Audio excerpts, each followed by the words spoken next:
This is the voice of the Report of the Week, signing on. Well, hello, ladies, gentlemen, and everyone listening in to this newest podcast of VORW International, the voice of the Report of the Week. Alright, a new show, a new podcast, back at the microphone again. Always good to be here. So, in tonight's broadcast, a few things to get to first, the usual business. And then after that, I'll talk about whatever there is to talk about, for as long as I wind up talking about it. For those of you watching the program right now on YouTube, please turn your attention to the screen, as I am featuring 3 pieces of fan art, and of course, being that good folks out there created these pieces of fan art, then the very least I can do is give credit where credit is due. The first piece of fan art goes out to a listener whose work can be found on Instagram at the following profile, and I'll just spell it out because I'll probably butcher it however I try to say it. ADOBONGSITAW.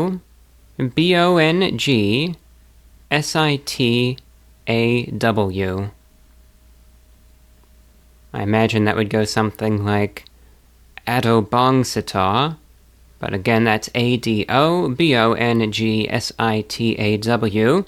You could also find more work at artstation.com/ADOBONGSIOMAI. Slightly different there. URLs are all in the description. The second piece of fan art goes out to a listener who goes by the name BurningPillow. And the third and final piece of fan art goes out to a listener whose work can be found on Instagram at TheMeanSheets. If you are feeling artistically inclined and you would like to submit a piece of fan art, all you have to do is have fun with it, make a piece, any piece, and then send it to me via email, VORWINFO@gmail.com. Please let me know how you would like to be credited, be that with a name, or if you would like me to link a social media profile, a website where more of your work can be found, etc. If you'd like to remain anonymous, just let me know. I happily will keep you anonymous if you wish. If you do not provide any specific instruction as to how you would like to be credited, then by default you will be kept anonymous, as I like to abide by the better safe than sorry approach. Next, I want to get into a short message from a sponsor or two. They help keep this broadcast going, so please give them your attention. Interested in a custom art piece? Whether you're looking to commemorate a special occasion, find the perfect gift for a loved one, or just fill that empty space on your wall, consider checking out Multimedia on Etsy. That's MULTEYE media on Etsy.com. Multimedia's independent artist is open for commissions in a variety of styles and mediums, ranging from digital art and photo manipulation to traditional paintings, drawings, and collage. Browse the eclectic collection of pre-made designs or order a piece that's utterly unique and completely customizable by you. Some of the offerings at Multimedia include sketched or painted portraits of your beloved pet, personalized coloring pages for use at your upcoming special event, expressive stylized cartoon portraits, including some based on this very broadcast, custom collages with themes of your choosing, as well as vibrant poster prints, wall art, and phone cases for a touch of eccentricity in your home or in your pocket. Whether your idea is hyper-specific or you're looking to be surprised, all you have to do is send a message and our artist will be happy to work with you to create a custom listing that suits your needs. Pay a visit to Multimedia, that's MULTEYE, Media on Etsy. No spaces there, that again is MULTEYE MEDIA, again on Etsy, also available on Facebook under the same name. Creators by Moonlight is an inspirational podcast featuring new and underrated content creators. The show's storytelling format allows the guest to tell their story with minimal interruption. It's perfect for nighttime listening. After VORW, check out Creators by Moonlight. And finally, on the subject of finances, if you enjoyed this show, you want to hear more of it, you want to support it, any contributions are always welcome via PayPal to vorwinfo@gmail.com, or via Patreon, that's patreon.com/TheReportOfTheWeek. If you sign up to the Patreon, you will be able to access the radio show that I do, which is totally different from this. You do not hear it on YouTube. It's not there. You could access that on demand, hundreds and hundreds of hours, possibly thousands at this point, of the radio show. I do 2 new radio shows a week, every week. That's 2 additional hours of content. I'll talk about plenty of things on that radio show that I prefer not to talk about here. It's just a little benefit. It's a way to try to give back. You help support everything. You help keep everything going. It's the very least I can do. Now with that, sit back, relax, and enjoy the show. This is VORW. It's around 4 a.m., not quite, 3:55 a.m., and I've been sitting here debating to myself whether or not I even want to talk about anything tonight, or if I want to go straight into the emails. And quite frankly, I can't really make up my mind. You know, it's sometimes, can you talk about something? Sure. Should you? Or do you want to? That's a totally different thing altogether. Yeah, I don't know. There's a lot that I could talk about, but do I even really want to? I'll give you my answer. The answer is no, I don't. I really don't want to. You know, there's a lot that I could, but, nah, I just don't want to. So I'm not going to talk about anything today. Let's just go right into the fan mail segment then. If you have any questions, comments, pieces of feedback, topic suggestions, this is an open forum at this point, so you could ask me or share whatever you'd like, and I'll try my best to get to it on the air in the next show. You could always reach out to me with any questions, comments, topic suggestions, pieces of feedback. I should mention, right off the bat, before getting into the emails, sorry, by the way, in regards to the show, and perhaps, as some have messaged me, the punctuality or lack thereof. I wish I could just make up some sort of excuse and make it sound perhaps a bit better than it is, but the simple fact of the matter, and I guess I'll tell it like it is, whether or not it costs me. The motivation to do this just hasn't really been there, which is why this one took a while. I don't know, there's just... it's not to say I don't like doing this, it's just there hasn't been any drive to do it. For better or for worse, make of that what you will, but that's just the truth. But nonetheless, I looked at the calendar and I said, I guess I should just get myself to the microphone and go ahead with it. And that precisely is what I'm doing now, but there's no good excuse, there's no reason, there's no motivation. I don't know why, but that's where it stands. But nonetheless, I guess there still is a little bit of motivation, because here I am nonetheless. Alright, this first email, I'm not going to read the entire thing, mostly because some of the information, the sender thereof, I'll omit, but I'll offer a few thoughts on it nonetheless, because it's something that I do remember and do find interesting. But I'll just offer a couple generic comments. Mostly, I know you just wanted to send me something, so I get it. But I'll partially get to this. So it comes in from Jason, and the gist of the email, paraphrasing, essentially reads, "Do you remember Orca Man? I remember in the early days of your VORW broadcasts, he would write to you all the time. Then, over time, he gradually fell away.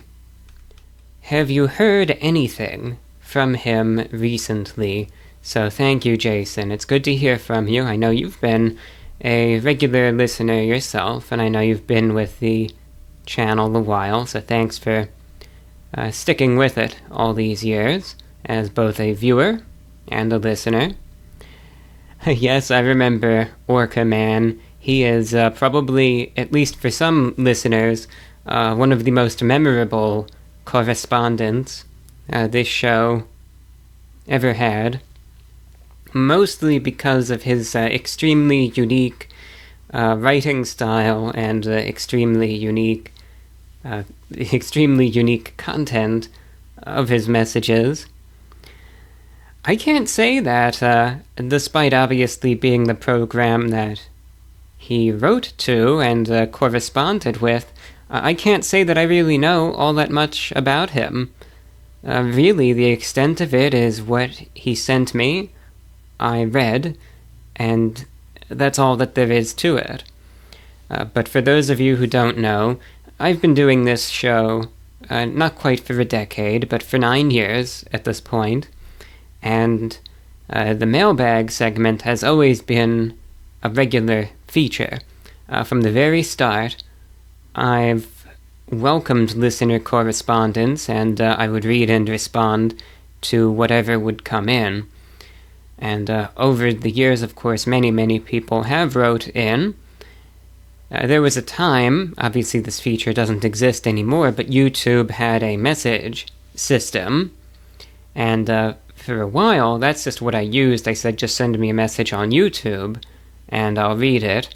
Eventually, I switched to email, and I would operate the two in conjunction. I would say, alright, you could send in a message on YouTube or an email, and then eventually I switched to email only, and obviously because YouTube got rid of the message system, so there really wasn't a choice eventually. So, originally he started messaging on YouTube. That was the primary means upon which he would. I just started getting these messages from a guy who would sign off as Orca Man. And there's nothing sinister about this.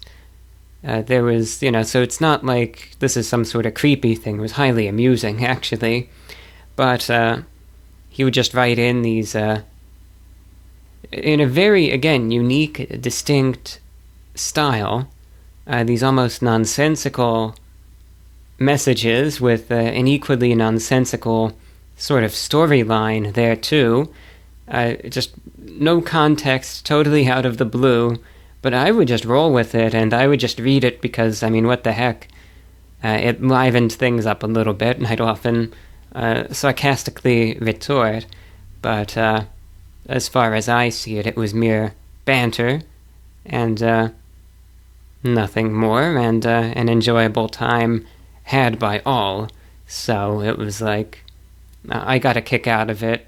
So did many listeners. Again, obviously those who were listeners at the time remember him, and he was indeed a regular listener, again, primarily sending the correspondence on YouTube. I think was most active in 2014, but then again, that's when I was most active. I had way more energy then, and I was able to do more programs. And It was a very regular thing, but I never knew who he was, it was just Orca Man. Eventually, as the show continued, there was sole correspondence from him through 2015 and even 2016, eventually moving to email, as that eventually at the time became the sole means to correspond with the program. I know there was a time in 2016, there was someone else who went by the name Dragon Man, who I believe had similar messages, but I don't know if that was actually Orca Man operating under an alias, or if that was a different person, like a copycat of sorts, because it wasn't very long-lived. I did some searching, and the last I ever heard from Orca Man was in early 2020. Same style as ever, but that was that. That was the last time, again, I ever heard from Orca Man. So, early 2020. But certainly that's a listener right there that I'll never forget. And again, a lot of the long-time listeners never will either. But no, it never bothered me. And I was always under the impression that Orca Man was a very eccentric character, and not a troll or anything, but heck, it was so original. What do I even care? It's like I said, it livened everything up, and no one really had any objection.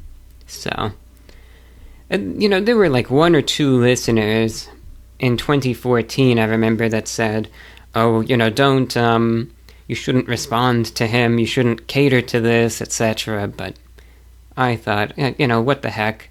There's really no harm being done from this, so I'll, keep it up, obviously, within reason. It's not like he was dominating the show or anything. It's not like it was the Orca Man hour.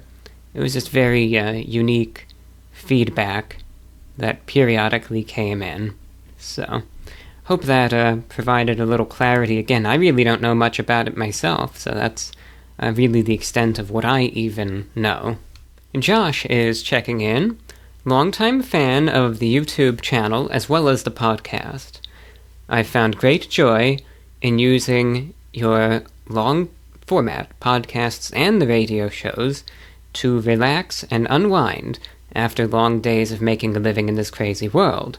Please continue to produce these gems. You certainly are a natural-born broadcaster, and do a fantastic job. Well, thank you, Josh. Continuing. My question comes after recently rewatching the CNN Money video that featured you. In the piece, it is mentioned at the time you were a college student, and I would like to know what you chose to study in college and if you graduated, and did you enjoy your college experience? Any comments and reflections you had on your collegiate days would certainly be of interest to me. Personally, I graduated this spring with a BS in finance, and I had a great experience at a major university here in Kentucky. It took me a couple of extra years to graduate, as I changed my major a few times and struggled some during the pandemic. However, I believe through the power of prayer, I was able to overcome these difficulties. I highly recommend the college experience, as I thoroughly enjoyed learning new ideas, meeting new friends, and moving away from home. So it was certainly worth it for me. Hope you and everyone listening has a fantastic day. Well, thank you, Josh, again for your question and your kind words of support. So that's a correct observation. Yes, during the CNN Money interview that I did back in 2016, I did mention college, and I was a student at the time. I will say I did not graduate. So people can say what they want about me and all of that. But again, I never claim to be a genius either. I say what I say. As I say it, my opinions are my own. But again, I never pretend to know everything. And really it had to do with the fact that the YouTube channel both started to gain traction, the fact that I was going through some life problems at the time as well that really took away from being able to focus on any studies, and at the same time a general sense of directionless that I had as well. And I made the choice, taking everything into account, to take a bit of a gamble, but to at first take a break, focus on the YouTube, see what happens, and then take it from there. But being that the YouTube channel was able to essentially thrive, then I've been able to go from there. Obviously, college is one of those things that it's it's right for a lot of people. Again, there's a lot of instances where you have to have that piece of paper to even be considered employable in many circumstances. But I really don't believe that anyone is the scum of the earth if they've taken a break, if they dropped out, or if they decided it's just not for them and they prefer to pursue a different lifestyle. That's, there's some people that, again, I believe conditioned perhaps to think that you are trash if you don't, but I don't see it that way. If you want to look, harshly speaking, I know, at something that might be worthless trash, you could say that about a lot of degrees, except for the fact that you're going to find yourself in a lot of debt as well, perhaps. But again, I understand that there has to be a degree of competency for certain undertakings. I get that. So it's a way. I get it. I understand why. But I just don't think it's something that everyone should be forced into. And there's plenty of people who I think can have a fruitful, successful, and fulfilling life without going. Now, that's not to say again that, I never went, or this or that. I was there, I had many classes under my belt, and I was also able to get a feel for things, and it was helpful in that way. So, I was going to go into broadcasting, but it was through, actually, the college experience that I was able to determine that at least formal broadcasting, to the extent that it was taught there, wasn't for me. Now, I should add, radio broadcasting was not an emphasis. It was a bit of a part, but a lot of it involved production and screen time as well. But I took a number of classes. I took various public speaking classes. I took various communications classes. I took classes in production, both audio, but especially, again, visual. I took television production classes and broadcast journalism classes, a number of those, as well as some of the other, basic stuff, writing and literature, mathematics. I did take some criminal justice classes as well, because that had always been an interest, as well as history. But again, it was through especially those television classes. The production aspect wasn't too bad.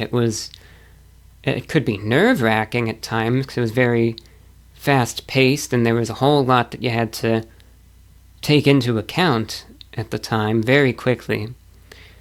But it wasn't bad. The problem, though, was, number one, the amount of energy needed to keep up with all of this was beyond my capability. And secondly, and I realized this really quick, you need to be an extrovert to thrive in this, and I am not. So I was able to realize that, at least, but I realized that's not for me. So I do this, on my own. I do it the way I want to do it, in a way that I'm able to do it, but, it provided some insight in that regard. Each class, of course, was different. Each professor had a different style, as we know. There are some professors that might be a bit old school and they're there to teach the lesson and actually stick to the subject matter. But there are other individuals, I remember this distinctly, that, what they say about college is true sometimes, that you'll get some professors that seem more interested in imparting their beliefs on you and trying to make you feel certain ways about certain things than they are trying to enrich you with any sort of curriculum. And that's a shame. I think there's other places where that sort of stuff belongs, but I always felt anyway that there needs to be a reasonable line drawn between, education and any sort of pontificating, at least excessively. It's like, I thought this was supposed to be a class about literature and writing, not a class to try to tell you how you should vote or how you should feel about this politician or that or whatever. But it's, it is what it is.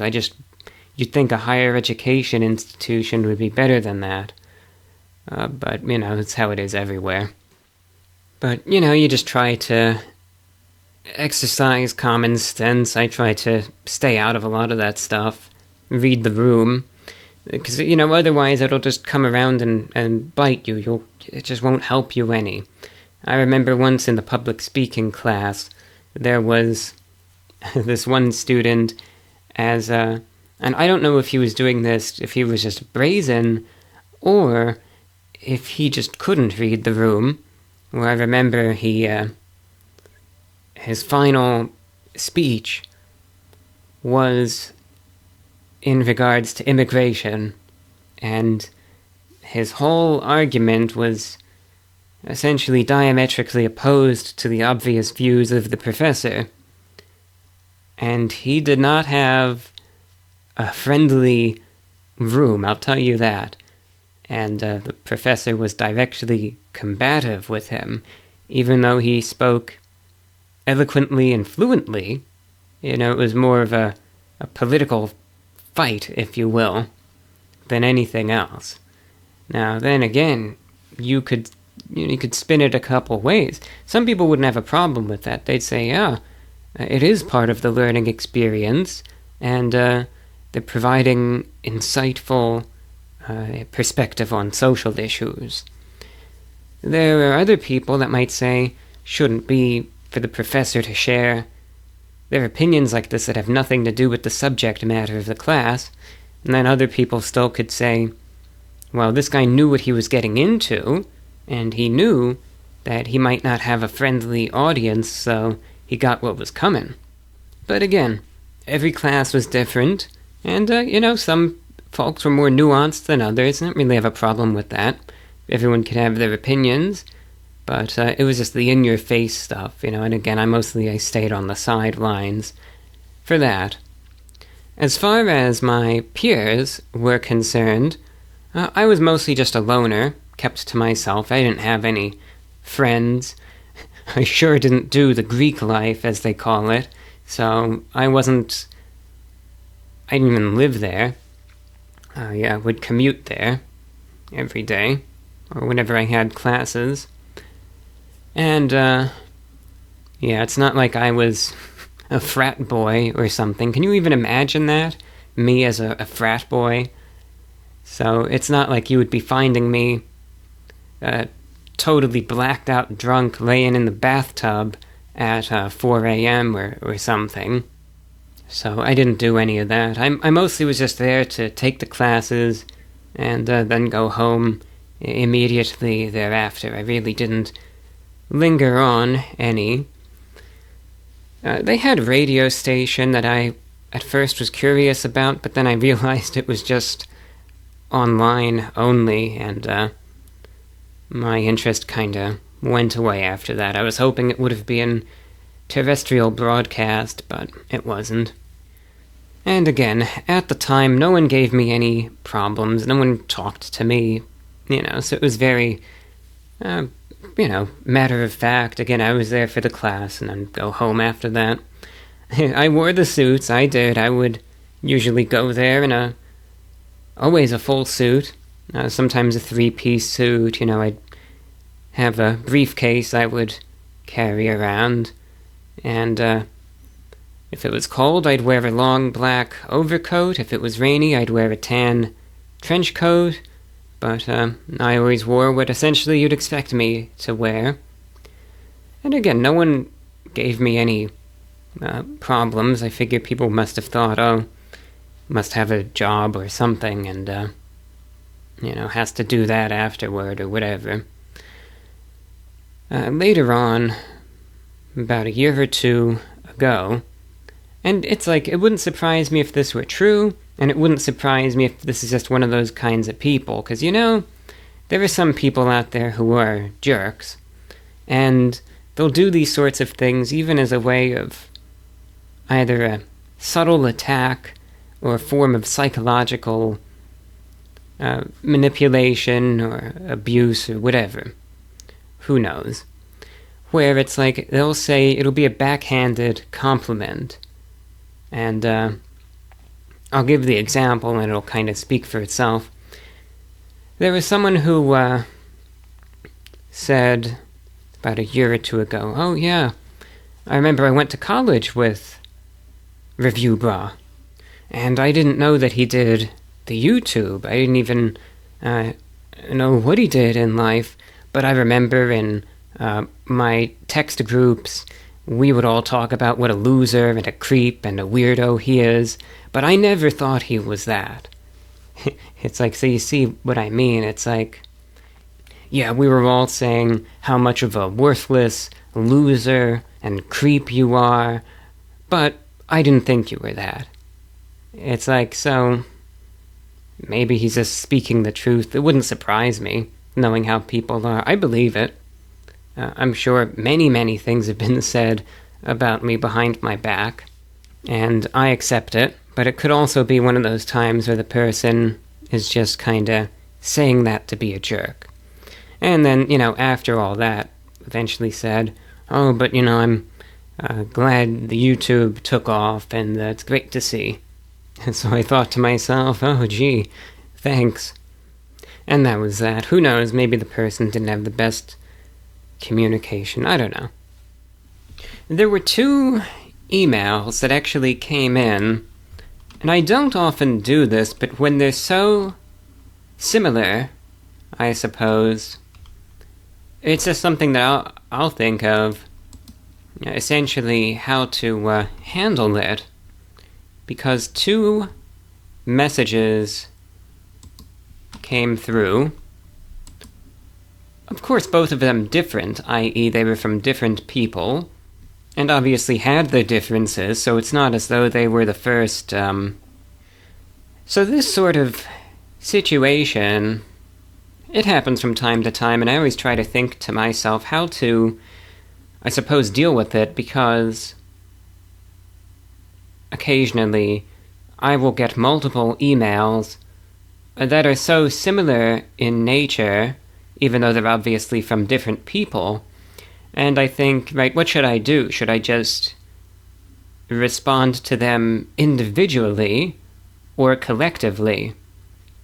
In this case, I will do so collectively, and I just preface this by saying it's not because, oh, I just don't want to deal with this, or, oh, your email isn't important, etc. It's just, I would be giving the same answer to both of them, and it would just be redundant, if that makes any sense.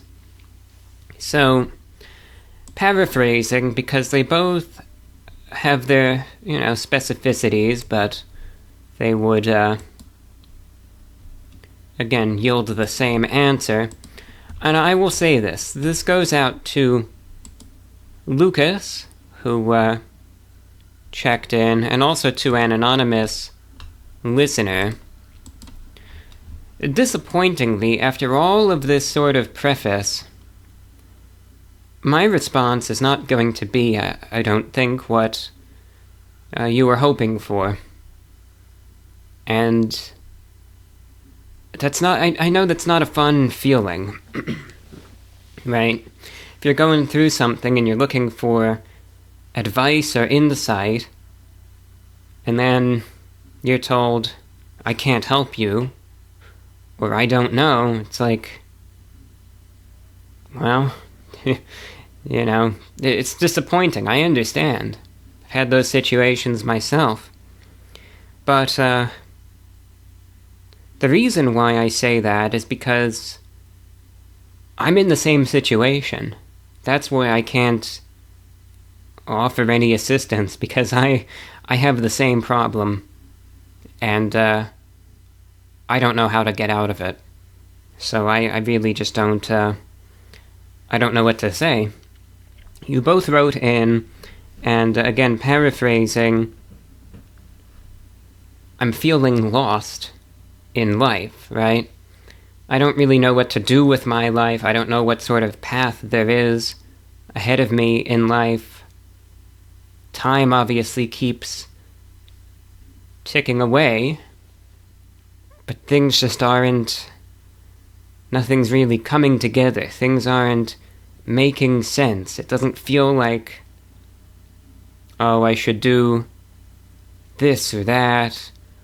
You know, it's like there's no established path, right? There might be certain things that, alright, guess I have to do this or that, but it's like, is that what I really want to do in life? Is that what I want to do with my time? And then you think, well, what do I want to do with my life? What do I want to be in life? And there's no answer. And it's like, you'll look at other people, you'll think to yourself, how could they have things so figured out? How could they be so sure of themselves and their life situation, and they make it seem so easy, yet here I am, and I'm just utterly lost. So I got 2 emails like that, again, both with, certain differing aspects, but the key question is the same. 2 folks just asked, well, I'm feeling lost in life, and have you any advice? I don't. I wish I did, and I wish I didn't have to say it in those harsh terms. I don't. I have no advice, because that's how I feel too. Now, some people might think, boy, that's real rich coming from the person who sits there and does the YouTube for a living. That's true. That's true. If it weren't for this YouTube channel, in this podcast and radio show, I do not know. I literally do not know what I would be doing with my life. I have no answer. I still don't know.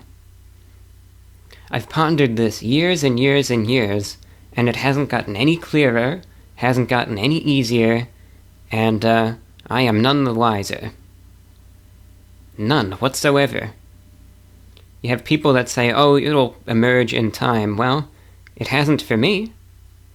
Thanks to pure luck, I've been able to find something that I can say, okay, this is what I do with my life. But aside from that, if it weren't for that pure luck, I haven't an answer. I would be just as lost. Something I've wondered through middle school, high school, the time I spent in college after that, I haven't gotten any more definitive a response. The only thing I ever learned through some college is the one thing that I thought maybe I could do. I realized, no, I don't want to do that. I wish there was something I could say to help you out. But how can I say something when I'm in the same situation? I just don't know. All I can say is that I hope that either just through dumb luck, coincidence, divine intervention, whatever you want to call it, that something just clicks one day, and it all starts making sense. I just sincerely hope that, because that lost feeling, it's no fun, of course. It's frustrating. It could be almost helpless and hopeless, and I don't know how to, I just don't know. I don't know, because the only reason that I'm not in that situation, again, is by pure luck.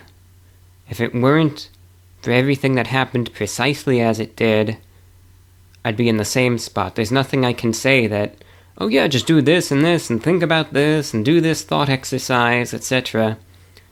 I don't know. The only thing that I could perhaps think is just, I don't know, think about expectations and obligations, perhaps. Think in terms of your situation.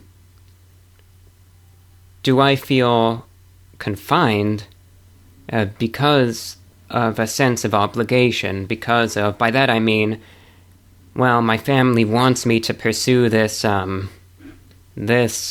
pathway, so if I don't become a doctor or a lawyer or an accountant or a banker or something, then they're going to be disappointed in me, so I have to do this. Is that something that might be stifling things, perhaps? If you removed that sort of sense of obligation, would things get easier? It's like, let's say, I'm just using this as an example, let's say being a truck driver legitimately appeals to you. And it's like, yeah, that seems like it could be pretty cool. I enjoy driving. I can go through all that and get the certification, and might not be the richest person in the world, but I think I'd actually enjoy this, and it would give me a sense of fulfillment in life. But my parents want me to be a 6 to 7 figure earning white-collar worker and not a trucker. It's like, is that something that you're dealing with? I don't know. I wish I had a better answer. It's like, maybe it would have been better if I just skipped those 2 emails, and then at least you could think, well, maybe he just didn't get to them because he's too busy. Might be a better feeling than to have them addressed and pretty much say, I can't help you. I don't know. But, I would feel bad otherwise. I wish I could be of more help, and I'm afraid I can't be. This might sound stupid, but, I would advise, I'm sure you have, but just keep trying. Google things like what to do if I'm feeling directionless in life, and see if anything comes up that maybe could be of any help. I don't know. I just hope things get better for you. Ethan is just checking in with a short comment, said, enjoyed the recent podcast, and I'm eagerly awaiting the next Shortwave broadcast, so thanks, Ethan, for your kind words there. This listener writes, I was hurt. Hello, Review Brah, you hurt me when I was listening to you, and you said something like 80% of us listeners are asleep right now. How are you hurt by that, exactly, when I'm just telling it like it is? That's the truth. You could even just look online and you'll see thing after thing where people say, yeah, I listened to this to fall asleep, etc., etc. So, and I get email after email about that too, and I see comment after comment. So how is there anything false about that? If anything, you should be proud. You should say, well, I'm in the 20% that was up to actually hear that. You were the only person that even caught that remark. So I think you should be giving yourself a pat on the back, and you should be saying, I'm one of the few that was even awake and coherent to be listening to hear that. So there's no reason to feel hurt. If anything, think about it this way. How would you feel if you did a show only to have most of your audience be so bored by it that they literally sleep through the whole thing? It's like, how would that make you feel? Now me, I don't care, but I will state the facts. And the facts are what they are. But there's no reason to feel hurt. Again, you are, I'd say and I say this genuinely, not even sarcastically, be proud. You were one of the few that even picked up on that. So, I say that sincerely. Think about it this way. You're part of the 20% that actually heard that, or less perhaps. So, there's no offense meant by that. And I stand completely by what I said. This is a unique question. I don't know if it's ever been asked before, but I'll answer it. Marigold in Springfield, Illinois writes, I recently purchased an expensive gaming chair from the company Fantasy Lab. Despite the pain of assembling it, I found it to be incredibly comfortable. Easily one of the best purchases I've made in recent years. I wish I had not spent so much on it, but I ultimately feel it was a smart choice for me. My question is, how do you feel about expensive office chairs / gaming chairs? Do you think they are worth the price, or are they overrated? Thanks so much for the content you make. You make my long commutes so much more enjoyable, so thank you for your question there. It's an interesting one. I think that it's an individual thing. I think if you decide, okay, this is a priority of mine, and everything will be substantially better if I get this chair, then it may be a worthwhile purchase. But it depends on your priorities. I don't do the gaming chair sort of thing, and personally, I can only speak for myself. I would save my money. I wouldn't buy one. How much do they go for? I found it. Fantasy Lab chair. What do they have a lot to choose from, it looks like. Big and tall gaming chair. Let's see. Let's go with this one. What do they go for? Okay. About $240.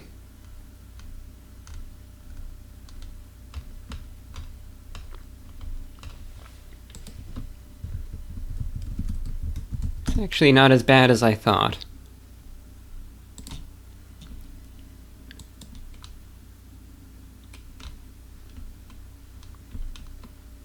Actually, the price for these chairs isn't not necessarily as steep as I figured, which is a good thing. Most furniture, you know, it comes at a price. That's the thing. What on earth is this? This thing looks like that. I'll say it anyway. Looked like that, what even is this? Looked like that submersible. So I looked up a gaming chair, right? And I was going through these things that were being sold, and it seems like the general price for a gaming chair, granted, you know, it's hierarchical, is between like $100 and $300. So, I'm going down, and then, all of a sudden, there's this thing that comes up that's $12,600. I'm looking, and the thing at first, it looks like a tent. But then, it's like, you know, it's rounded, and it just has this little tiny porthole-looking tiny little, like, window on one end, and it has these little tracks almost on the bottom, and I'm thinking, this looks like that submersible, you know? I don't know what to call it otherwise. Looks like the same size and shape, but the thing is, $12,000 to $15,000. This is not a gaming chair. Why did it even come up then? Hyperbaric vertical chamber. Why did that even come up as a gaming chair? I don't know. Guess that kind of makes sense why it has a similar design to sort of that submersible. So it's a hyperbaric chamber. Well, I guess it's good to know that I could buy that, and I guess I could crawl inside that thing and do the VORW shows inside of that. If I won the lottery. Well, that was odd. Guess that's what happens with search results sometimes. Anyway, I got off topic. So, gaming chairs and office chairs and all of that, it really comes down to one's priorities. There's nothing wrong with one. I think it's important to be comfortable. You just have to find the right one, right? Preferably, really look at the reviews, and if you have an opportunity to actually test something, that would be that, or, word of mouth recommendations. But again, it's important to be comfortable. As for me, maybe I shouldn't have done this, but there were times where my chair was a folding chair, like a metal folding chair, and that's all that I'd use. And I'm not even talking that long ago. And, I would sit on that for hours and hours. Would it be uncomfortable? Yeah, but I would do it. And, I don't know, I was just it was like, yeah, well, it works, It's like, it's good enough for me. But I've since upgraded, but I don't use even a swivel chair. I just have a regular chair, but it's comfortable, it's nice, so that's all I need. I'm really not a fan of, office chairs. I like the ones that just have 4 legs, and, I'm not one to roll around and stuff. It's like I'll just get up and, walk about, etc., so again, it depends on one's preference and priorities, and I've no objection. I understand it's important to be comfortable. It's an individual thing, but it sounds like I think you made a good purchase. And I just hope that it lasts, for a sufficient period of time, and it remains to your liking. So thanks for your question there. This video I've gotten sent, you don't know how many times. So many. The big iron one. I've gotten that sent hundreds of times at this point. So Garrett in Lynchburg, Tennessee, sent the big iron, the AI cover that they did. And you've been seeing these more and more, where, various programs will take a voice sample from an individual and will plug it into an AI, and it, it doesn't get everything right, but the more it has to go off of, then the more likely that it'll be at least somewhat accurate. And they'll get, various, figures to sing or say things that they wouldn't otherwise. For instance, they've had, you see this stuff. So, for instance, this one was Review Bra sings Big Iron by Marty Robbins. And then you've got other ones. Hank Hill, Big Iron AI cover. Careless Whisper, Frank Sinatra AI cover. Joe Biden sings Johnny Cash, Hurt. Homer Simpson sings Big Iron by Marty Robbins. Frank Sinatra sings Gangsta's Paradise. SpongeBob characters sing Highwayman by the Highwaymen. And, it goes on and on. Johnny Cash sings Barbie Girl. I was waiting for this. I thought, is there going to be one where they try to get Hitler to sing it? And, Adolf Hitler sings Billie Jean by Michael Jackson. I knew that was coming. and so on and so forth. So that's been a thing lately, a bit of a trend, and I'm sure it makes for some amusing, entertaining videos. So, that established, you asked the question. This makes me question just how advanced AIs are becoming and how fast they are able to adapt to these situations. Do you think there will come a day where AIs can perform advanced roles like college professors, military consultants, or CEOs of companies?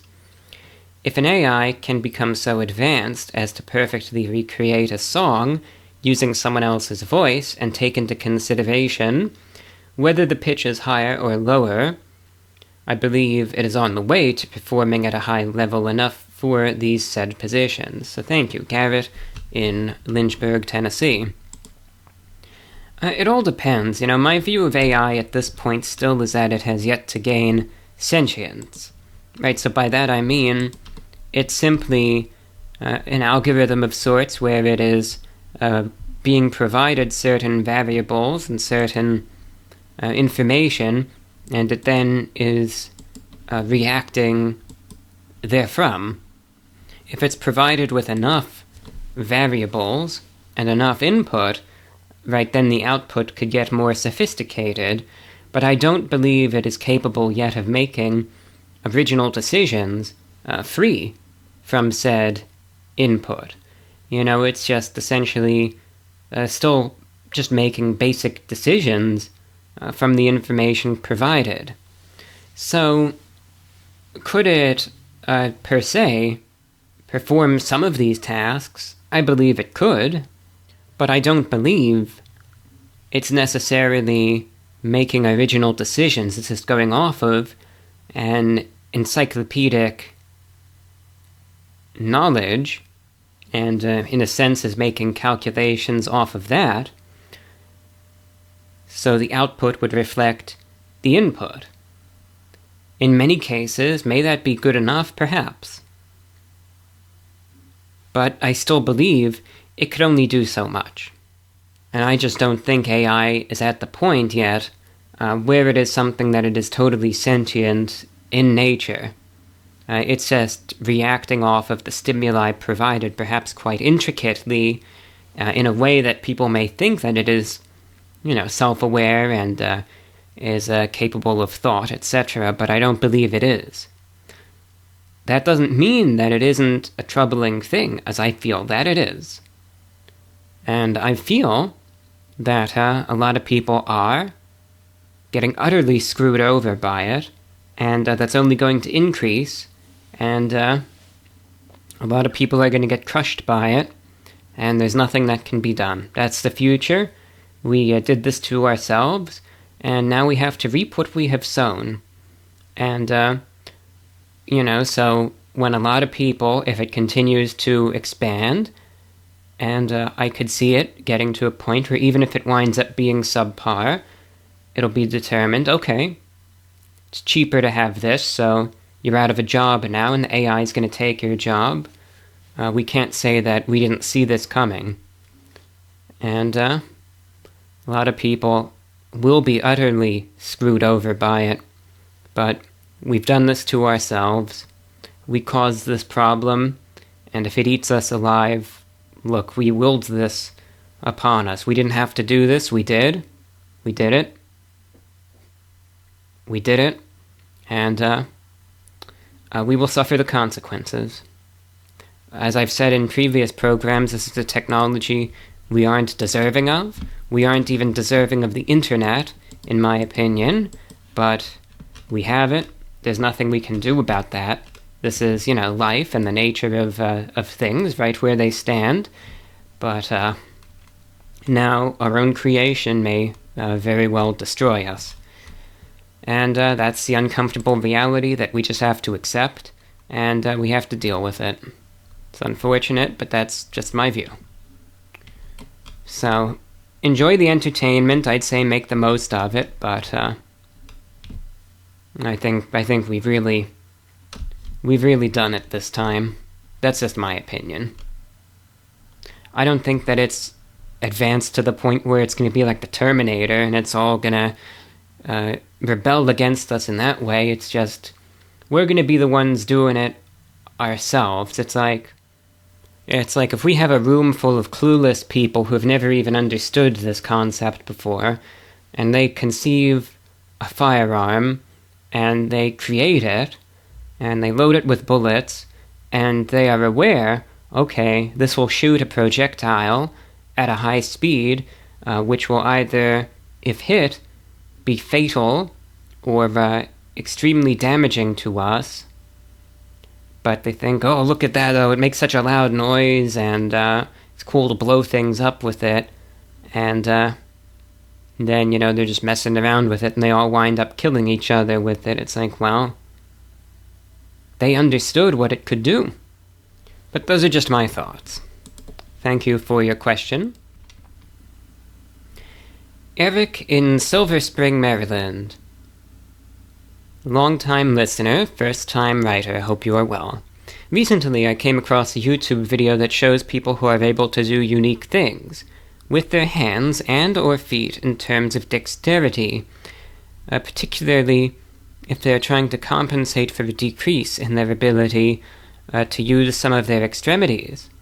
My question is, have you any particular talents involving your hands or feet that you consider in terms of dexterity to be unique? Thank you for your time and appreciate your consideration. So thank you, Eric in Silver Spring, Maryland. Interesting question. I wouldn't call it unique, because many other people can do this too, but I can say that as far as my hands are concerned, I do know that as far as the, let's say, maneuverability, as far as bending my fingers, it can be somewhat higher in terms of the range upon which it can be done than some. As far as my feet are concerned, I do have the ability with my toes to be able to pick things up, but, as far as being able to, let's say, pick up a pen and then write my name with it, I can't do that. I could just perhaps pick up the pen, but that's about it.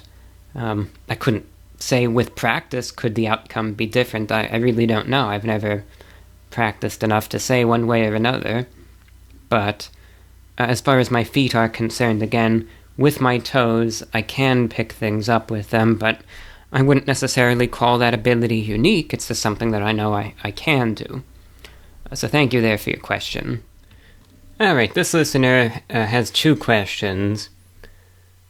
1.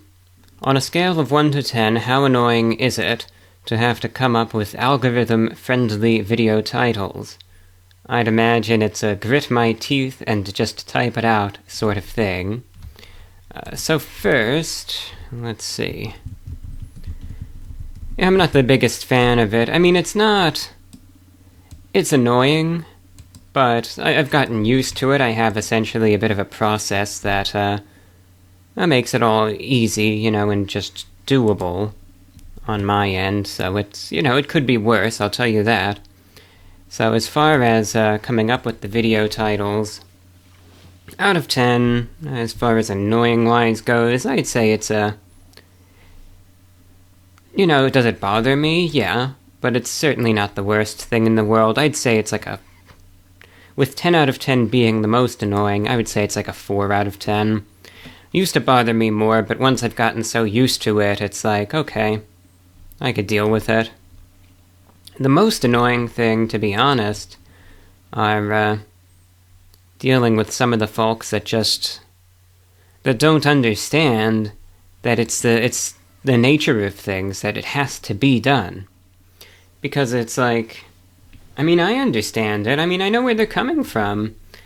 I used to be that way myself, where it was like, sure, the algorithm stuff, the exaggerative titles, etc. Yeah, it gets tiresome, and I get it. I don't like the clickbait stuff either, but when this is the reason why you've got a roof over your head, you'd be a fool not to play the game, at least to an extent, You just have to, sometimes. And I try not to go overboard, but if, for instance, I have people in the comments that'll occasionally say, why can't you just go back to the types of titles that you used to do back in 2011, for instance, where it was just every video I did was titled Energy Crisis, Energy Drink Review. And that was it. And I get that, but no one would watch the videos. If every single review that I did was just titled Running on Empty, Food Review, and there was nothing else, this would be a dead channel. And you get these people that try to tell me that as if this is some sort of brilliant idea, and then try to guilt trip me for not doing that. But it's like I try to explain it to them, and then they just get very vulgar and hostile. That's the most annoying thing. They just don't get it. But it's like, yeah, if I didn't have to do the algorithm-friendly stuff, I wouldn't. But it is what it is, you know, I have to. Like I said, you'd be stupid not to. So, I still try to, you know, balance things out. It's like, I'll give a couple examples, and I'm recording this in mid-August 2023. So, of the 4 most recent videos that I did, all 4 of them have performed nicely, with each of them getting over 200,000 views, which is good. I'm very happy with that. The channel's been doing very nice. Almost all of them are even getting close to 300,000 views apiece, which again is great to see. So, if an item is popular enough by itself that it does not need a fancy algorithm-friendly title, I am not going to give it a fancy algorithm-friendly title. So for instance, Taco Bell's grilled cheese dipping taco and McDonald's as featured in meal, I knew that these 2 items would easily be able to hold their own. So I knew there's no reason to have to give it some silly title. It'll be fine as it is, so that's what I did. Taco Bell's new grilled cheese dipping taco review. McDonald's new as featured in meal review. And sure enough, the recognizability, combined with decent thumbnails, allowed the videos to do just fine without any of that. But then there are 2 other things. Those wings from Buffalo Wild Wings. I will tell you this. People don't care about Buffalo Wild Wings. They really don't. So, how can you take something that no one gives a damn about and make it so that people care about it? Well, it's simple. You generalize the title. If I said, in the review for those wings, anything about Buffalo Wild Wings in the title, no one would care, and that video would not have gotten the 200-something thousand views that it did. So again, you generalize it. You don't appeal to the minuscule percentage of people that care about Buffalo Wild Wings. Instead, you appeal to anyone who's interested in wings. So I said, forget Buffalo Wild Wings, yeah, that's what I'm reviewing, but make no reference to it in the title or thumbnail, and just say, are these the hottest wings I've had? Well, that's a good question, and they were the 2nd hottest wings I've had, but there's truth to it. They were very, very spicy wings. That's able to generalize, again, the subject matter, and make it appeal to a larger number of individuals, which then in turn allowed the video to perform better in the algorithm. That was necessary. It had to be done. Otherwise, the video would not perform as it did. Mark my words. And then the Burger King item. So, that's another thing. It's hard to make people excited for some piece of garbage that looks like it came either out of a middle school cafeteria, a hospital, or maybe a minimum security prison, and just this institutionalized garbage food, and suddenly make people care about that. But when I tried the item out, and it was an item with a reputation for being bad. And then during the review, I realized, God, this is awful still. After all these years, the thing is still terrible.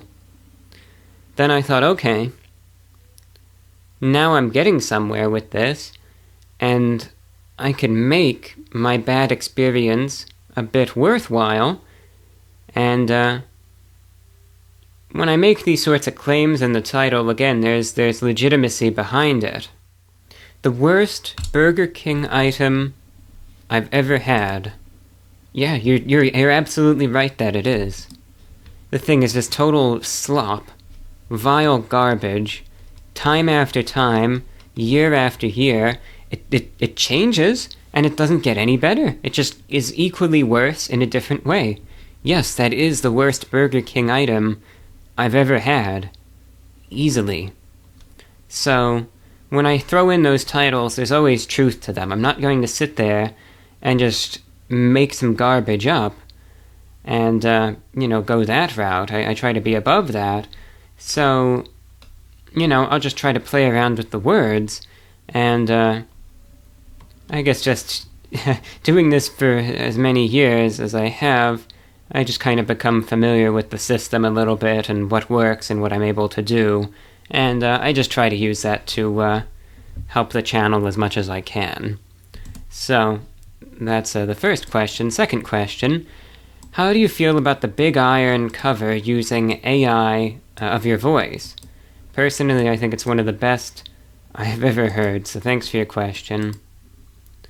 I listened to it, and I was surprised that it was able to mirror my voice, to the extent that it was able to, but that's really all that there is to it. It's like some people I think were probably hoping for more as far as my reaction goes, but I don't know, that stuff just doesn't really appeal to me. It's like, yeah, it's cool, alright, on to the next. And that's that. It's like, I know some people have wanted me to play this AI stuff on the radio show, and I'm just not going to do that.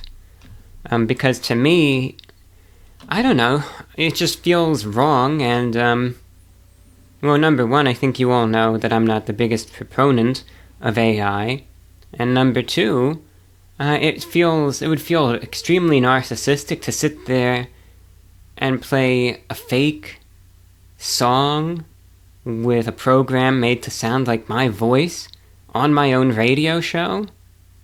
It doesn't feel right to me, and it's not something I'm comfortable with, and it's not something I want to do. That's not to say that, don't ever make an AI cover with my, look, play around, I don't care what people do, they're gonna do it anyway, whether I like it or not. And, it's an interesting technology, but it's like, listen, it's like, oh, that's cool. And again, then I'll go listen to something else. I think a lot of it has to do with the fact that I don't like hearing my own voice, so why would I want to listen to something that sounds like me singing a song when I don't like listening to myself anyway, so that's another reason why I'm just not the biggest fan of it, just because I don't like hearing myself. It's simple as that. Thanks for your questions. Benjamin, 3 questions. 1. Are you going to continue the Scary Stories episode this October? That was always my favorite show. I don't know, I haven't really thought about it. I wasn't planning to, but we will see. Maybe. I'm not going to write it off. I'd actually forgotten about it, admittedly. So, never say never. You never know. I don't get a lot of requests for it, but again, who knows? Question 2. I understand you don't pay attention to sports, but would you say you have a state college that you cheer for? No, that's just not something that I follow very much. I know college sports and all that can be very popular, but I don't really pay much attention to that, or really any sports. Good question, though. Question 3. Where could I tune into your radio show if it wasn't through Shortwave? I'll send you some links. You could listen in on TuneIn. All you have to do is type in on TuneIn, WWCR3. Click on that link. You'll get the stream that my show will be heard on. and then just listen to that stream every Saturday morning at 2 a.m. Eastern, or every Monday morning at midnight Eastern, and you're good to go. Or you can listen on Patreon, patreon.com/The Report of the Week. You could listen to hundreds of episodes on demand, crystal clear quality, anytime you want. And the only thing with that is that they are behind a paywall, but the reason for that is I have to pay for every second of airtime that my show gets. I have to pay to even do it. So the airtime isn't cheap, it adds up, it's expensive, and the only reason I'm able to do it is thanks to the support from listeners, so it's just a way to help fund the show and pay the airtime bills every single month, while also offering something in return. So it's like if someone wants to help support the show, they could pay $10, and this is kind of, I don't want to call it a gift, but at least it's something in return for your support. You're helping keep the show going, directly responsible for new broadcasts, and then you could also listen to the thousands of shows that I've done whenever you want, anytime you want. So that's patreon.com/The Report of the Week. Again, supports the show, and it's just a little something back in return for it. This one was nice. Michael in Ohio.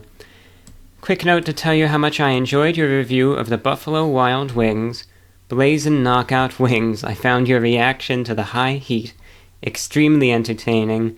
It was nice to watch a more adventurous review as a change of pace. So thanks, Michael in Ohio. And I appreciate your kind words. I'm glad you liked the review.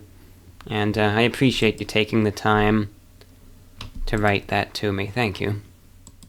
John in Boise, Idaho. 1.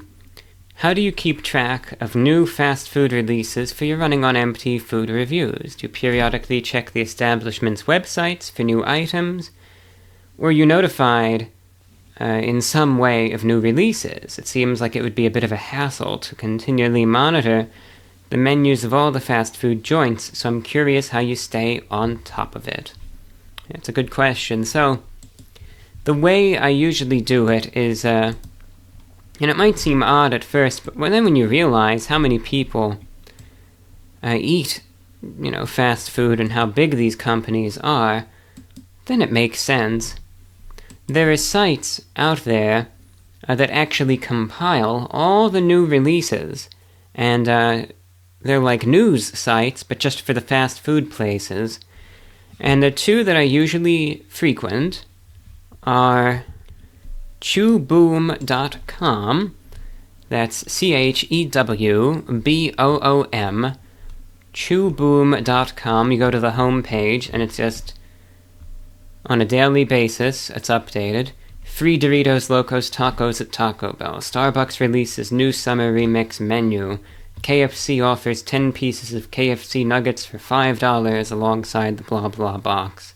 Blah blah blah Wendy's, blah blah blah IHOP, etc. etc. And I'll peruse through that, and I'll see if something catches my interest, and looks like it would make for a good review. And then I also check a site called brandeating.com. That's brandeating.com. And I'll just peruse through it, and I'll see what's being pitched these days, and see if it, again, would make for a good review. Sometimes I'll see these items, and it'll be quite entertaining, and I'll think to myself, what on earth is this garbage, essentially? I'll think to myself. And then other times I'll think, I think this will be good. It's like, so right here, Burger King set to debut new honey mustard BK Royal Crispy Chicken Sandwich. So I'm going to be reviewing that at some point, and this is how I found out about it. I'll be trying out this chicken sandwich from Burger King in due time. And what else do we have? a lot of the time they'll focus also on international stuff. So it's like they tested this in Canada. It's like, alright, that's fine and dandy, but I can't try that. Question 2. Do you wear a suit daily, even when you're not filming a video or leaving the house? Do you ever hang out in jeans, shorts, or sweatpants? Or are you most comfortable in formal attire? I'm always impressed by your dedication in presenting yourself in such a suave and fashionable manner. Thank you, John, in Boise, Idaho. This is how I always dress. This is what I wear, even when the camera is off. I have a lot of suits, and a lot of ties, and dress shirts, and all of that. But yes, I dress this way even when the camera is off, even if I don't leave the house, and I'm not doing a review. This is still what I wear. This is all my clothing. As a matter of fact, I don't have, aside from sleepwear, I don't have casual clothing. So that's... I mean, even then, it's like when I go to sleep, I'm still wearing a white t-shirt and black pants and socks, always. I don't even wear shorts or anything. Even go to sleep, I'm still wearing pants. Even just when I go to sleep, because that's what I'm comfortable with. And yeah, they are wide leg pants still. And, that's as casual as it gets. That's when I'm going to sleep.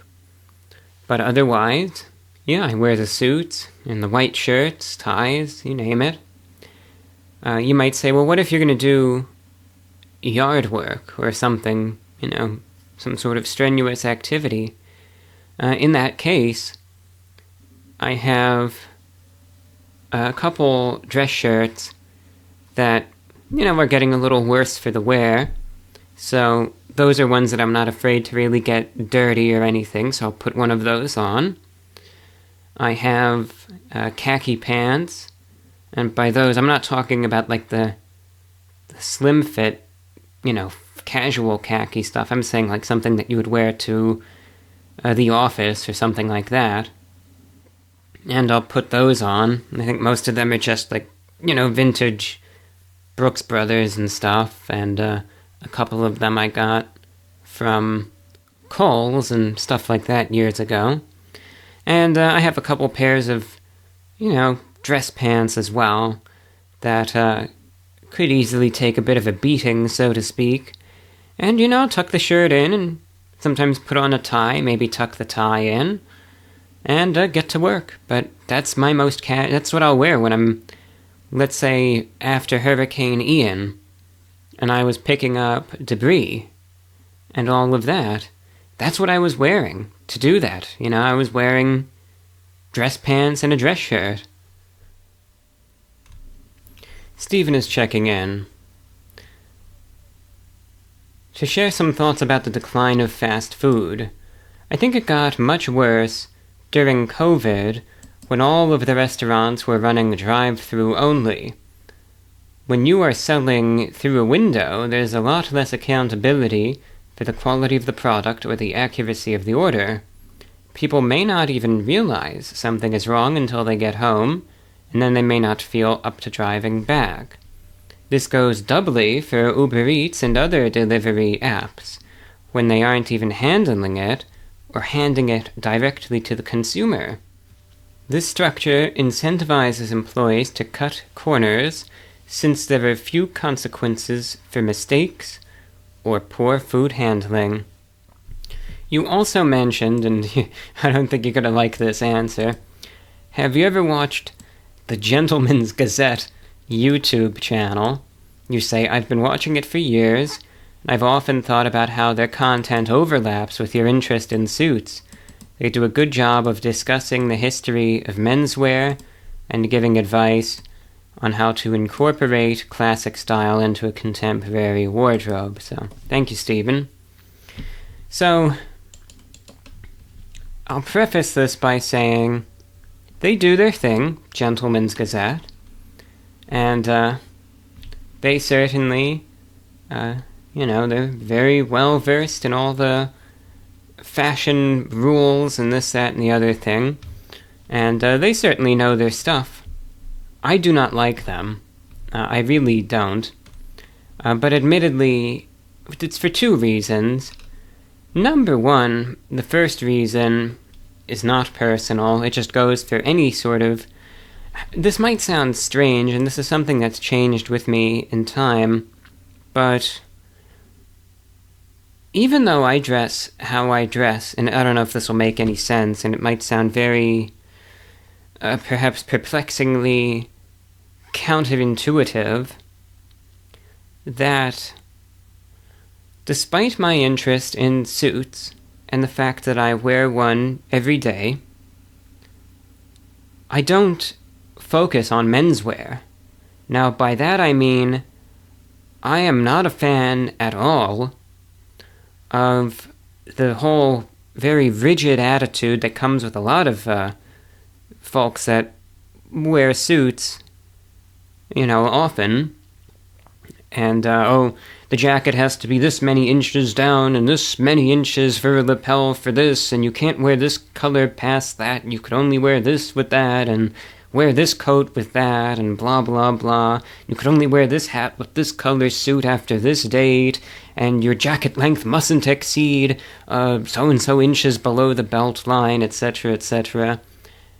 I couldn't care less about any of that stuff, and I think that a lot of the people that are just all in about those rules come off to me as very stuck up, I'm trying to say, and have this holier-than-thou attitude.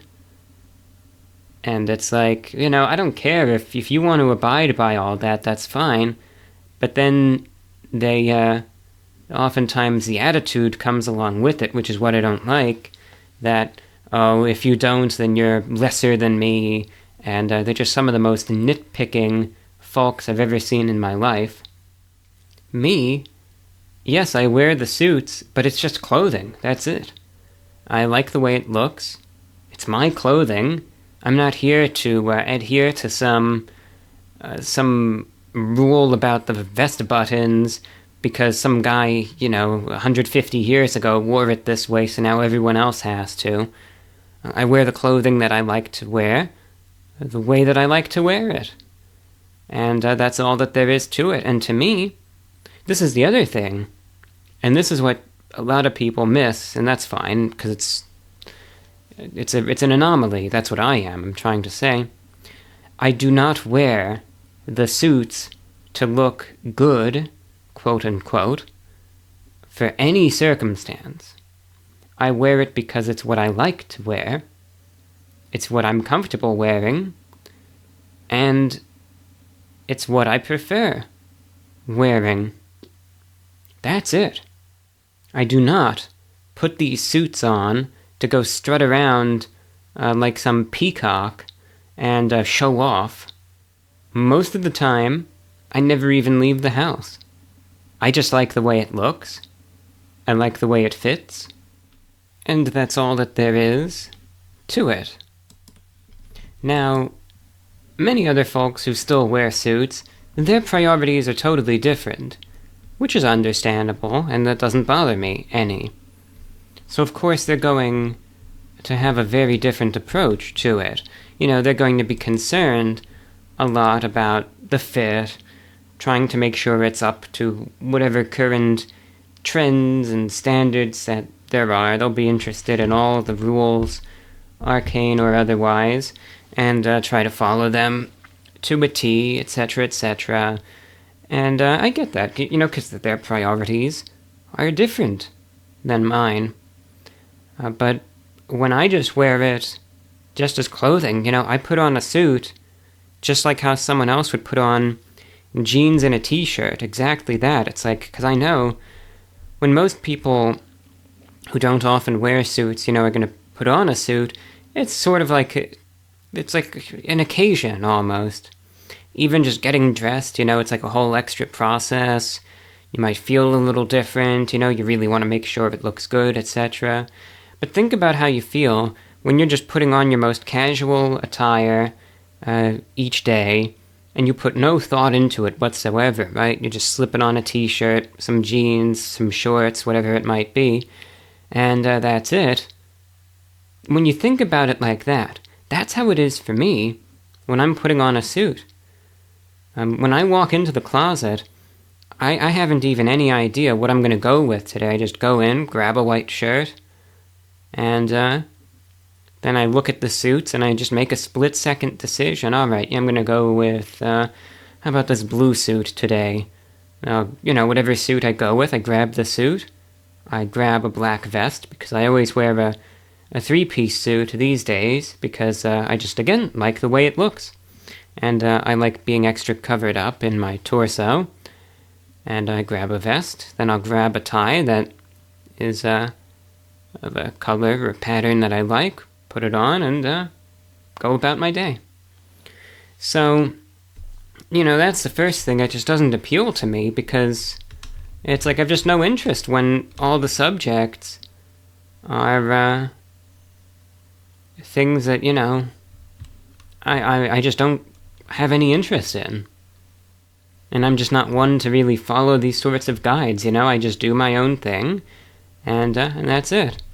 Now, that's the first reason, and that goes for any sort of menswear channel. There isn't a single menswear channel that I watch, nor at this point is there a single sort of menswear, formal wear, forum, or any of that I lurk or participate in. I just do my own thing, the way I do it, and that's it. So, the second reason is more personal. It has to do with the fact that they specifically used me as an example as how not to dress. So, when they're specifically doing that, and, they're taking shots at me, and it's, because I'm not wearing their very particular bespoke suits, then they feel that's a reason, why to say, oh, see, this guy doesn't know what he's doing, and he doesn't know what he's talking about, and you don't want to look like this. It's like, all right. If from their attitude, I could obviously see why they might say that, but at the same time, I'm not looking to try to be any sort of style icon or anything. It's like I wear what I wear, and that's it. I'm not telling other people to dress this way. So, of course, when they go out and start taking shots at me, yes, I am not going to hold them in very high regard at all. So, that's just a personal little grudge against them. It's like, yeah, it is what it is, but I just suddenly can't be gung-ho about them. Made me lose, actually, a bit of respect for them before I knew that. But, so that's personal, why I don't like them, and then secondly, there's no appeal at all. But, hey, if you like them, you like them. They've got 1.5 million subscribers, and these are folks, they obviously know what they're doing. And I think it's a good channel for certain folks, and for those who are really interested in these sorts of guides, and, very by the book as far as this stuff is concerned, and all of that, yeah. I think this is a good channel for those types of individuals, but me personally, I've explained why I just don't like them much at all. So I got 2 emails about this. One was from Dan. The other one was from Nick and Jeanette, who collectively sent the second one, and I'll essentially just combine the two because they deal with the exact same issue. And they sent me an article. I'll read this one. It's from Reuters news agency. So I'll read the article verbatim and then offer a few thoughts. Frank Siragusa, probably got the name wrong, was not happy that the Mexican pizza he paid $5.49 for at a Taco Bell in New York City last September appeared to contain only half as much beef and bean filling as the photos in the chain's advertising portrayed. so he sued. In a proposed class action filed on Monday in Brooklyn federal court, Siragusa accused Taco Bell of deceiving customers by falsely advertising its Mexican pizza, Veggie Mexican Pizza, Crunchwrap Supreme, Grande Crunchwrap, and Vegan Crunchwrap as containing at least double their actual content. Siragusa of Ridgewood, New York, included photos showing food bursting with beef, cheese, and bright red and green vegetables, juxtaposed with actual photos of smaller, less vibrant food that other customers posted online. Taco Bell ads are unfair and financially damaging to customers, and especially concerning now that inflation, food and meat prices are very high, and many consumers, especially lower-income consumers, are struggling financially, the complaint said. The lawsuit seeks at least $5 million for Taco Bell customers who bought the 5 items in New York State in the last 3 years. Taco Bell did not immediately respond to requests for comments. So that was very early August lawsuit there. Pretty much, I think, putting into court what I think a lot of people are all thinking when it comes down, to these fast food places. What do they say? The wheels of justice grind slowly. So I doubt there will be much, but let's see. Taco Bell lawsuit. Let's see if there's any update. I doubt it, but no, just from 2 weeks ago. So you know what the funny thing is about the lawsuit?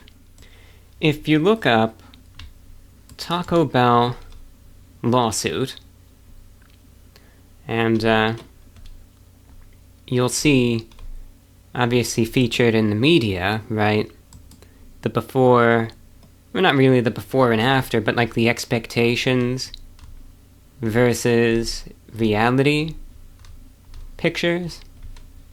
I was looking through them, it's obviously, I think it's the real deal. I mean, you see it, if you ever go to Taco Bell, I mean, you get what you get. You obviously see this stuff. But I was looking through it, because this stuff obviously got sent my way. And obviously it's something that I've brought up in my reviews before. I was looking through the pictures that were included in the lawsuit as exhibits. I thought to myself, wait a minute. This looks awfully familiar. I looked at saw one of the crunch wraps being held up, and I thought, God, those curtains in the background look awfully familiar. Thought to myself, is that what I think it is? So, sure enough, one of the exhibits used in the lawsuit is a screenshot from one of my reviews. And I looked just to be sure, and yeah, one of the exhibits in that lawsuit is a still from one of my reviews, which is quite funny, actually. As a matter of fact, if you actually open up the lawsuit, it's 15 pages long, class action, and on page 2, Exhibit 2, in the lawsuit, is a still from my review. Right there on the second page, and they actually linked it in the lawsuit, which is funny. It says, the advertisement for the Grande Crunchwrap Supreme can be located, and they gave the Taco Bell website, and the screenshot of the actual Crunchwrap Supreme received by a customer can be located at, and they included a link and timestamp to my review, and sure enough, I click the link, which is in the lawsuit, and it goes right to my June 26th, 2021 review, What Did Taco Bell Do Now? So, I couldn't help but kinda laugh seeing an actual still image from my review on all these news agencies. I think it was on Fox News and ABC and CBS and CNN and all of that, and I just find I can't help but find that personally funny, that's all. We'll see how the lawsuit goes. It's like, obviously there's a lot of dishonesty these days as far as, businesses, everything. There's so much deceit in this world. It's filled to the brim with it. And greed and selfishness are rampant. The quality of everything is getting worse very quickly, frighteningly quickly, but, I don't know. I wish them well. I think the complaints are legitimate, but I don't know.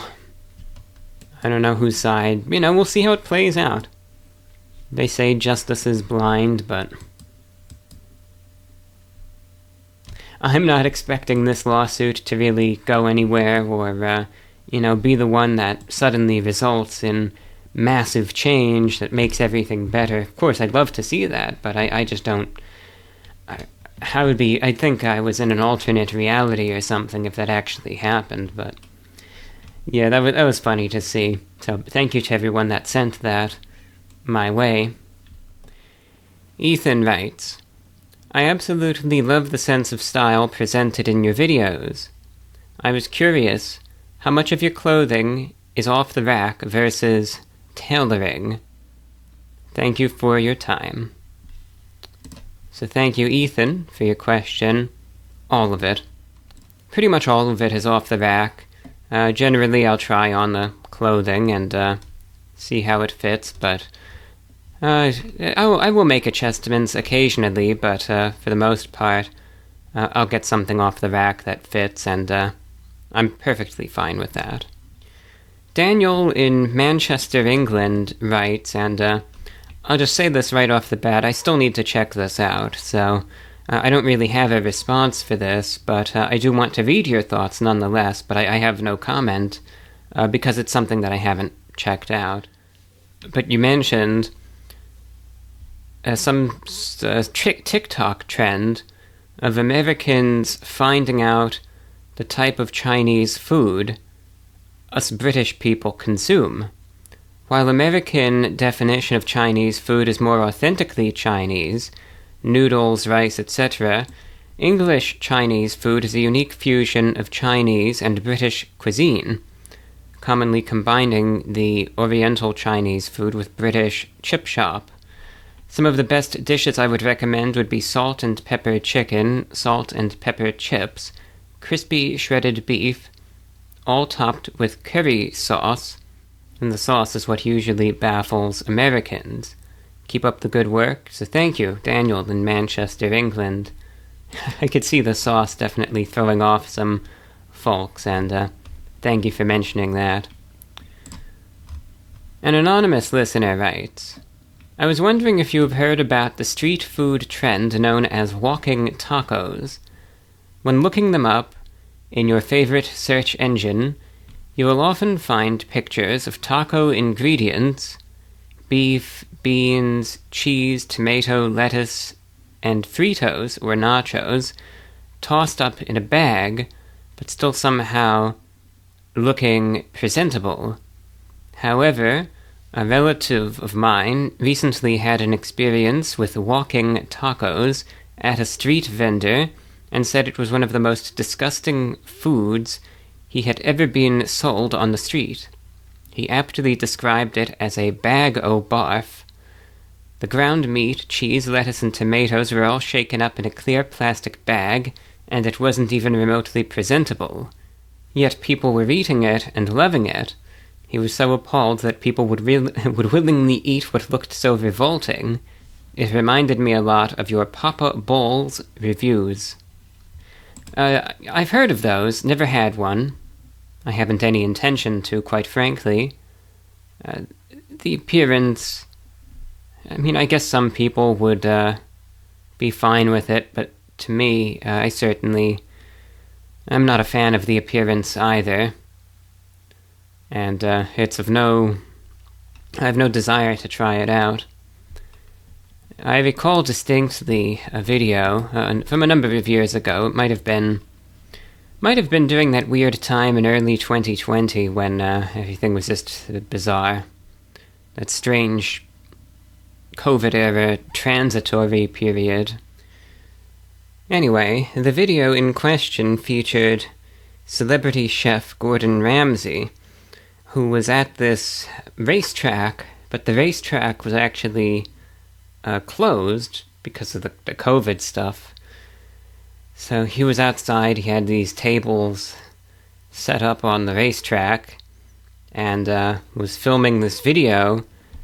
I don't know what exactly he called them, but it would be what you described as being the walking tacos, where he had, the ingredients, and it was in the Doritos bag and everything. And, he's trying to prepare this with such, finesse. And he's got all of his executive chef ingredients, and he's using his typical flair and everything, and he's sprinkling a little of this, and he cuts the bag open with a fancy knife and everything. He's going all out, only for the finished product to look like literal excrement in a Doritos bag, and he's trying so hard to pretend like this is actually good, when it's obvious that it's disgusting, it looks disgusting, and it certainly doesn't taste any better, and I can't help but think how much he had to have been paid to try to sit there and do this video. And needless to say, the reactions to it were pretty much exactly that. People were saying this looks horrible, Gordon Ramsay is making prison food, this, that, and the other thing. But as soon as I saw that, I thought, yeah, there's no way I would eat that. It just doesn't look good, and it's clear that he's not enjoying it either. There might be instances, I'm sure, where, if done correctly, I guess it could be good, but I would rather just have a regular taco with a tortilla. I don't want to eat it out of the bag. I just don't want to. Heck, if someone wants that, that's fine. But it's just not for me. Michael in Ohio. Hope you're doing well. I came across an article claiming that Yum Brands, the parent company of Taco Bell, Pizza Hut, and KFC, want to do an all-digital transaction format. Customers would be forced to use their apps, websites, and kiosks to order food from their establishments. Call me old school, but I hate using fast food chain apps. Guess I'll have to get over that. A thought came to mind. In 20 years, do you think everything will be digital? Will paper cash be obsolete? Could happen if you ask me. Love your work, all the best. Michael in Ohio. Yeah, so the Wall Street Journal, the article reads, Yum Brands CFO has a plan for 100% digital transactions. And, yeah, that's, you see that in the news. And then, of course, when you look it up, you have the fact checkers, right? The glorious, blessed, 100% truthful fact checkers that most certainly aren't agenda-driven in the least, that said, oh, that's a lie, that's a conspiracy theory, it's false, they said.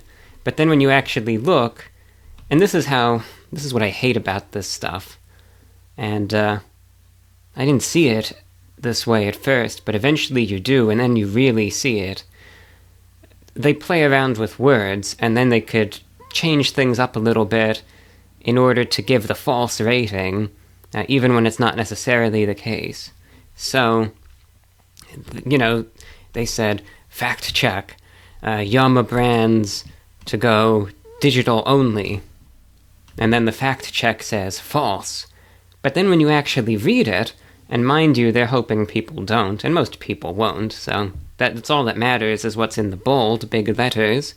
But when you actually read it, it says, the restaurants aren't cashless yet, but they have expressed aspirations to be 100% digital in the future. So you see how they play around with that. They make you think that that's just BS, when really it's not. They're just manipulating the words in order to give it a certain certain rating as to true or false or whatever.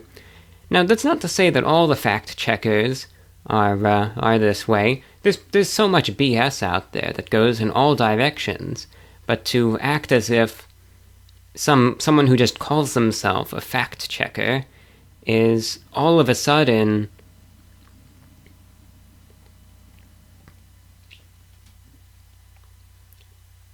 some impartial, unbiased sentinel for the truth, I just find that incredibly naive. And that's why, as far as media is concerned, you just have to have your guard up for anything. But anyway, so the reason why, you might say, why did they even fact-check this, It seems like a pretty innocent claim. Well, it's because, there's been talk about various agendas going forward as far as having a forced digital currency, and, you will have no say in that. You will have no control over any of that. You're going to be forced to adopt it, and as a result, some allege that by moving on to a digital currency with no alternatives, that'll just be another way to control you more, and you'll have no say over your life. It'll make you even easier to monitor, and an easier way to just control your finances, and thus control you. That's what some allege, That's just what gets thrown out there. That's the way it is. I personally do not like the whole concept of just digital only, this, that, or the other thing, and I do not support the idea of adopting digital currencies primarily, and these sorts of cashless things. I can't help but, regardless of intent, I don't like it either way. If they want to have that as an option, like it is right now, if you want to use your cash, you could use your cash. If you want to use your credit card, you can do that. And if you want to just pay with those sorts of things in person, then you should be able to do that. If you want to deal with their app and download their spyware and this, that, and the other thing, and go through all of that, that ability is there for you too. That's the way I see it. That's how I would like it to be. So then if someone is all in on that and wants to do the apps and the 100, all the digital stuff, they can. But if someone wants to be a little bit more old school, if they don't want to have to deal with all of this stuff, then they could just still use a traditional means of payment. That makes sense to me. That's how I would like it. Selfishly, do I say that because that's what works for me? Of course. But it would work for you too, because even if you hate paying the old way, then you wouldn't have to. Then you could still do the digital stuff. That would be there for you. And it would also, for folks like me who like to do things differently, then that ability exists as well. I see no reason why that can't continue, but evidently a lot of these entities do. Believe me when I say it, though, and mark my words, there are workarounds. There always are. I have employed those already at this point. Just throwing that out there. The final letter of the program comes in from Ian. My name is Ian. I am currently 20 years old, and I have been an on and off listener of your podcast for the past few years now. I mostly listen on SoundCloud, and I wanted to thank you for what you do. I'm sure you're aware of the concept called the hedonistic treadmill, as you spoke of your views about social media and its addictive properties. Unfortunately, for most of my life, I have found myself seeking constant pleasure between the crevices of YouTube and video games. The instant gratification that it provided numbed my senses and shoved down my emotions that needed to be felt down the deepest depths of my mind. And if I were to stop consuming, the full force of my troubled psyche would try to claw its way up out of the depths, wailing as it tried to reclaim its set at the forefront of consciousness, where it rightfully should be. But alas, its screeching cries were unbearable to hear, and my only shelter from it was to force it back down with an endless amount of convenient, mind-numbing content, until all I heard from it were muffled screams. My life felt extremely meaningless during those times, because any time that I was faced with adversity, I would simply avoid it through social media. At some point, I have decided I wanted meaning in my life, and stopped mindlessly consuming so I could face my emotions. The process was hell on earth. I had to go to therapy and do a lot of self-work, but in the end, it was all worth it. Now I can fully live life, not just with the good, but also with the bad aspects. I'm at peace. Life feels a lot slower when I am constantly... Life feels a lot slower now that I am not constantly consuming social media, in a good way. I tuned into your podcast again after quitting and realized that you also live your life slowly, at least from what I notice. Everyone seems to live life on the fast lane nowadays, and I feel relieved to know that there is still people, such as yourself, that promote this idea of living slowly. You find joy in what the average person would consider mundane, and I admire that you are aware of dangers of social media and stay away from it. I notice that most of my description of you are merely assumptions of mine, so that brings me to the question, despite the ups and downs of life, are you at peace? Sincerely, Ian. So Ian, thank you for writing, and if I may say, what a letter to end the show on. I say that in a good way. I really sincerely want to give you my congratulations. And that's not something to take lightly, in my opinion, because I see it all around me in the world. Just how potent social media is at this point in time, and just really it is the addiction that so many people unfortunately face when it comes down to social media today. And the fact that you were able to break free from that, well done. And I mean that. I can't imagine how difficult it probably was, because the social media, as you know, and the sorts of dopamine rushes that it creates, it's a hard thing to break free from.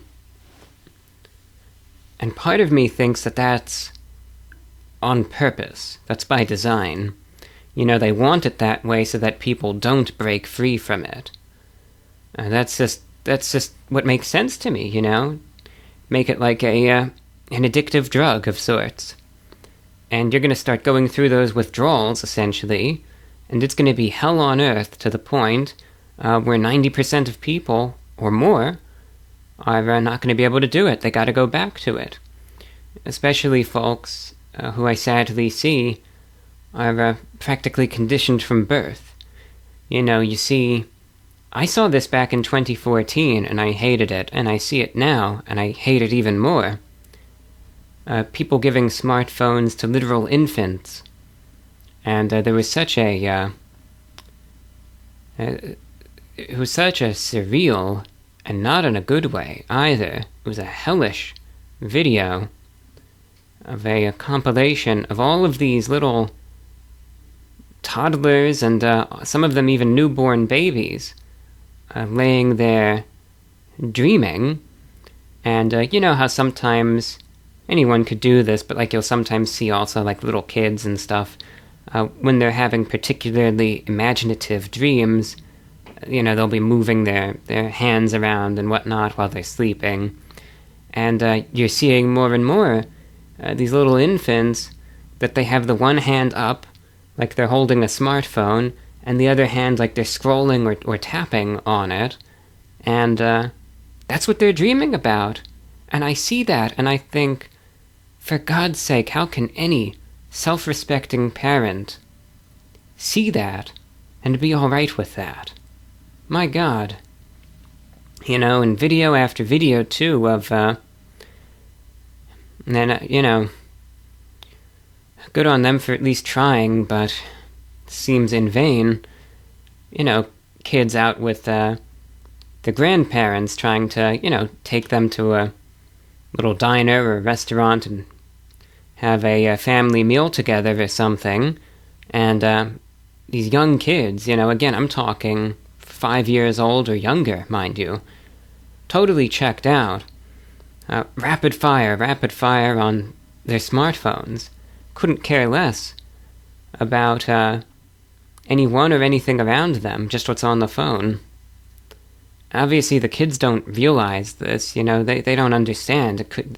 Can't even explain it to them. But, if you took it away, they'd be pissed at you. They'd think you're awful for doing this to them, but the poor grandparents, I can't help but imagine that it must hurt quite a bit inside. You're trying to have a nice moment with your grandkids or whatever, and this is how it is, and it shouldn't be this way. I wish it weren't this way. And I truly believe the effects of this are going to be far felt, and in a horrible way. It's my view. But just because it's difficult, and again, especially the more that I think you've had to deal with this, the more difficult it is, doesn't mean that it's impossible, though. And some people will disagree, they want to do the social media thing. Look, it's up to you. If this is what you want to do with your life, I'm not going to tell you not to do it. But I will voice my views personally that it's just not for me. And I have respect for anyone who successfully makes that change. Am I at peace? That's a question I haven't asked myself, really, but when asked directly, as you are, I would say I am, yes. I would say I indeed am. And I say that because just of how I feel deep down inside. I have my pessimistic tendencies, of course I do. They could be quite strong at times. And as far as life is concerned, I can't say it, because it's an impossible feat to do this 100% of the time, and I think it's important to accept that. But I always try to appreciate the smaller things, the little things. For instance, like today, I took some time just to look outside, take in the day, Something a lot of people don't even bother to do anymore, but I look out the window, I'll sometimes see some really cool clouds, or I'll marvel at some of the wildlife I will see, which is surprisingly varied even here. Or I'll just take it all in, get some fresh air.